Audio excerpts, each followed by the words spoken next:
1991 году Горбачев и другие предатели разрушили СССР.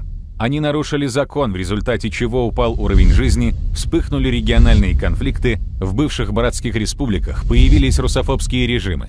Решение проблем – восстановление единого государства в международно признанных границах СССР. Первый шаг – это расследование преступлений 1991 года. Распад Советского Союза был незаконным. Великую страну разрушила группа предателей во власти во главе с Горбачевым. Преступление было совершено вопреки желанию людей, в обход Конституции и законов.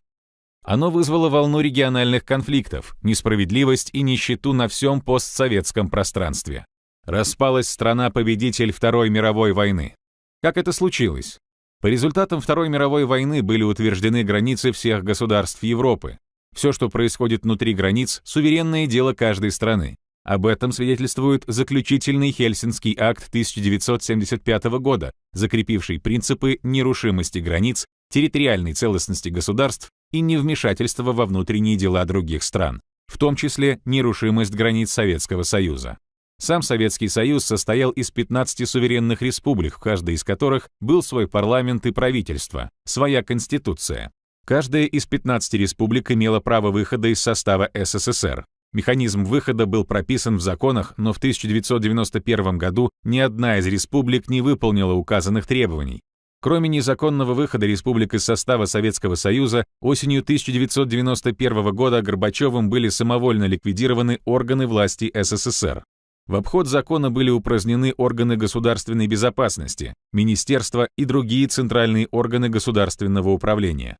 Это привело к крупнейшей геополитической катастрофе XX века. Последствиями ее стали многочисленные региональные конфликты и падение уровня жизни. В бывших братских республиках появились русофобские режимы. Как нам восстановить мир на постсоветском пространстве?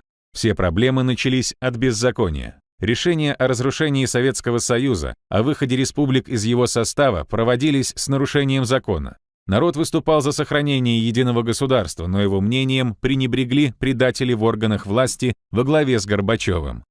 Выход там же, где и вход. Наш путь – восстановление единого государства в границах СССР, международно признанных по итогам Второй мировой войны.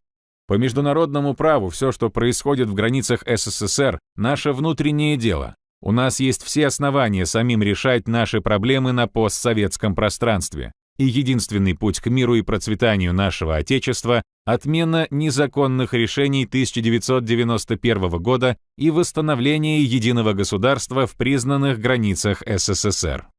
Тогда у нас появятся возможности для решения накопившихся проблем и конфликтов. Будет доступна реальная интеграция на постсоветском пространстве. Процессы интеграции уже идут. Это и Евразийский экономический союз, и союзное государство России и Белоруссии, и Организация договора о коллективной безопасности. Однако эти действия не дают видимых результатов десятилетиями. Только встав на законные позиции восстановления единого государства, мы сможем решить актуальные проблемы с нашими соседями, обеспечить безопасность страны и поднять уровень жизни. Чтобы Россия встала на позиции восстановления единого государства в границах СССР, необходимо расследование незаконных действий Горбачева и других предателей в 1991 году. Затем последует постановление Верховного суда о признании распада СССР нелегитимным. Что будет дальше? После решения Верховного суда у России появятся правовые основания для изменения позиции во внешней политике. Мы потребуем НАТО уйти из Прибалтики, Грузии и Украины. И НАТО выведет оттуда войска, поскольку их пребывание там станет нелегальным. Присоединение Крыма к России будет признано законным шагом на пути к единому государству. Появится платформа для урегулирования всех региональных конфликтов на Кавказе, закончится война на Украине. Будет воссоединение русского народа, самого большого разделенного народа мира. С новой силой запустятся интеграционные процессы. Восстановятся исторические связи, что способствует будущему технологическому прорыву нашего Отечества. Это касается каждого из нас. Все мы пострадали от разрушения СССР. Первый шаг к восстановлению справедливости – расследование преступлений 1991 года, которые не имеют срока давности.